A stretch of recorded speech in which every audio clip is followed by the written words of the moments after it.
Judas est un homme qu'il faut comprendre si l'on veut comprendre quelque chose à la tentation, à l'épreuve, à ce qui en nous est prêt à y succomber, comme à ce qui en nous peut y résister. Un homme déçu est un homme dangereux pour les autres et pour lui-même. Il s'agit donc de mieux connaître nos attentes, les plus anciennes, les plus vives, ce que nous n'avons pas pu réaliser, qui nous fait dire que la vie nous a trahis. Je ne suis pas aussi fort en pleine santé comme je le souhaitais, je vieillis mal, vieillir me fait trop mal, mieux vaut mourir, tuer la vie en moi. L'amour m'a trahi. Ce que j'aimais le plus au monde aujourd'hui m'indiffère, même cette femme, ces beaux enfants qui m'ont été donnés. Je n'éprouve plus rien pour eux. Tous ceux qu'ils aimaient, mais où sont-ils maintenant?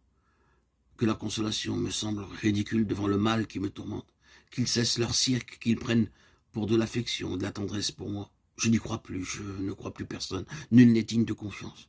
Amour est le mot le plus décevant, le plus dénué de réalité. À quoi bon aimer et être aimé? L'amour est mort, et c'est le poids de son cadavre qui est le plus lourd dans mon corps. L'intelligence m'a trahi. Je pensais savoir comprendre quelque chose maintenant comme je sais par expérience, vraiment, que je ne sais rien. Et cela, d'ailleurs, ne me réjouit pas. À quoi bon? Pourquoi me fatiguerais-je encore à penser, à poser des questions, à chercher du sens? Qu'on en finisse. Ce que tu as à faire, fais-le vite. Je renonce à vivre, à aimer, à penser. Je renonce à moi-même. Le désespoir qui conduit Judas au suicide trouve peut-être un écho dans la désespérance même de Yeshua. Père, pourquoi m'as-tu abandonné? Yeshua lui aussi s'est senti trahi, abandonné, déçu par cette présence qu'il a appelée Abba et qui lui manque au moment où elle semble la plus nécessaire. Pourquoi n'ai-je pas vécu, aimé, enseigné comme il le fallait pour que tu me trahisses ainsi? Pour que je me retrouve ainsi seul, oublié de mes plus proches, suant d'angoisse et de désespoir? Ah, Yeshua, comme Judas, un instant renonce à lui-même, renonce à sa souffrance même, à sa peur, à son désespoir. Et il découvre que renoncer à soi-même, à ses attentes, à son désir, à sa prière même, ce n'est pas renoncer à tout, ce n'est pas renoncer à l'autre, à celui qui est. Que je le sente ou ne le sente pas, que je sois conscient d'être en relation avec lui, ou que cette conscience vienne à me manquer. La phrase « Évangélique Père, pourquoi m'as-tu abandonné » est tirée d'un psaume qui continue ainsi. Mais je sais que tu es toujours avec moi.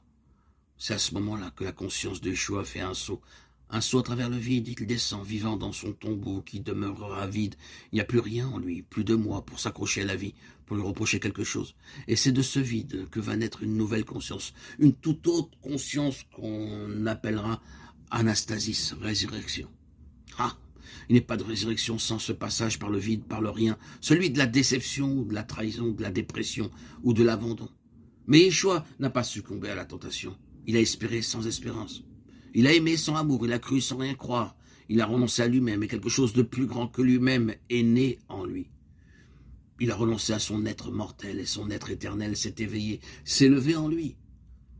Nous ne sommes pas le Christ, nous sommes des hommes comme lui. Nous ne sommes pas Judas, nous sommes des hommes comme lui.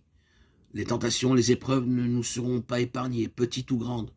Ces épreuves nous conduisent à nos limites, à ce que nous considérons comme l'inacceptable, l'insurmontable, afin que dans ces limites qui nous blessent, nous enferment, puisse s'opérer une traversée, un passage, une Pâque, un saut dans le vide,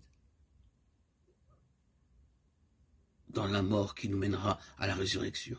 Ai-je droit de parler ainsi? Sans doute. Est-ce parce que désespéré, j'ai voulu mettre fin à mes jours et que je suis déjà mort au moins une fois, cliniquement, que je n'ai plus envie de me suicider.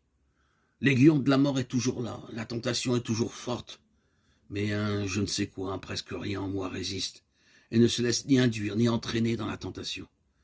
Quelque chose en moi, un je ne sais quoi, ne succombe pas à l'épreuve. Je suis, mais vivant.